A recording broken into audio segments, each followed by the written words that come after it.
नमस्कार. आजच्या व्हिडिओमध्ये मी आयुर्वेदामध्ये सांगितलेलं असं एक पेय तुम्हाला सांगणार आहे, जे खरं तर घरामध्ये आपण नेहमी बनवतोच, पण ते जर योग्य पद्धतीने सेवन केलं तर ते अतिशय गुणकारी आहे. अनेक आजारांपासून वाचवण्याचं सामर्थ्य या पेयामध्ये आहे. तर ते आहे ताक. ताक तर आपण नेहमी बनवतोच, पण आपल्या शरीरामध्ये कोणते दोष वाढले आहेत या अनुसार ताकामध्ये काय घालायचं आणि ते कधी सेवन करायचं हे माहीत असलं तर ते अतिशय उपयोगी असतं. आता या सीझनमध्ये सुद्धा ताक अतिशय उपयुक्त आहे, कारण की वसंत ऋतूमध्ये कसं असतं की जेव्हा बाहेरची गरमी वाढायला लागते तेव्हा इतके दिवस शरीरामध्ये जो कफ साठलेला असतो तो हळूहळू वितळायला लागतो आणि कफाचे आजार व्हायला लागतात. याशिवाय जेव्हा गरमी वाढत असते तेव्हा हळूहळू शरीरामध्ये पित्त साठायला लागतं.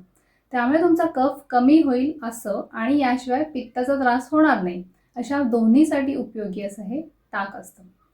आता आपण असं बघूया की कोणतं ताक घेतलं पाहिजे, ते कसं बनवलं पाहिजे. तर साधी गोष्ट आहे की घरी बनवलेलं ताक हे अतिशय उत्तम असतं. ते बनवताना दह्याच्या साधारण 4 पट इतकं पाणी घालायचं आणि ते छान घुसळून त्याचा जो छान फेस येईल असं बनवून ताक घ्यायचं. वरचं लोणी काढून टाकायचं. तर याच्यामध्ये काय काय घातलं पाहिजे हे आपण बघूया.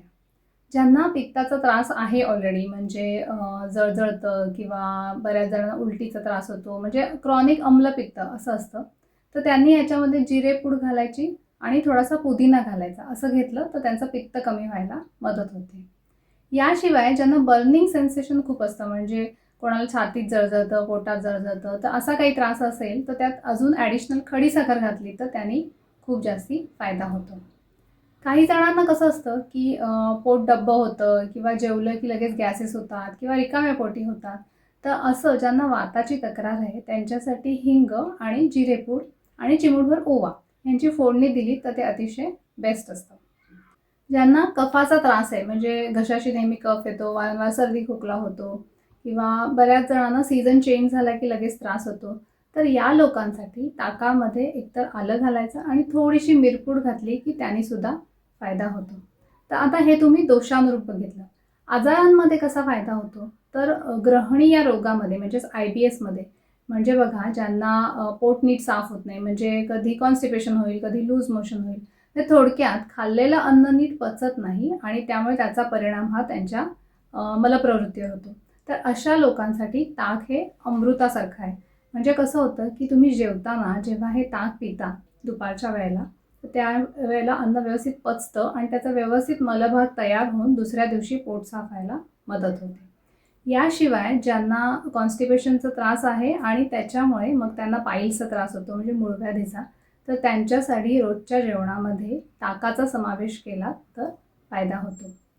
आता आपण असं बघूयात की आजकाल हे इन्फ्लेमेशन किंवा शोथ असं आपण ज्याला म्हणतो, इडिमा, तर असं पण बऱ्याच लोकांना दिसतं. म्हणजे काही जणांना पायावर खूप सूज असते किंवा बाकी अंगावर पण खूप सूज असते. तर या लोकांसाठी सुद्धा हे ताक म्हणजे अगदी अमृत आहे. याशिवाय तोंडाला चव नसणे किंवा भूक न लागणे, तर अशा व्याधींसाठी, म्हणजे अशा छोट्या छोट्या तक्रारींसाठी सुद्धा हे अमृतासारखं काम करतं. या बाबतीतली एक महत्त्वाची गोष्ट म्हणजे रात्री ताक पिणं शक्यतो अवॉइड केलं पाहिजे. म्हणजे जनरली आपण दही किंवा दह्याचे कोणतेच पदार्थ रात्री खाऊ नये असं सांगतो. त्यामुळे दुपारच्या जेवणामध्ये हे आयडियल आहे. म्हणजे दुपारी जेवताना मध्ये मध्ये पिऊ शकता किंवा मग जेवण झाल्यावर पण. पण अशा वेळेला अगदी फुल पेट जेवून मग घेणं हे अवॉइड करायचं. त्यामुळे जेवता जेवता घेतलेलं हे सगळ्यात जास्ती बेस्ट असतं. तर हा व्हिडिओ बघितल्याबद्दल धन्यवाद. भेटूया पुढच्या नवीन व्हिडिओमध्ये.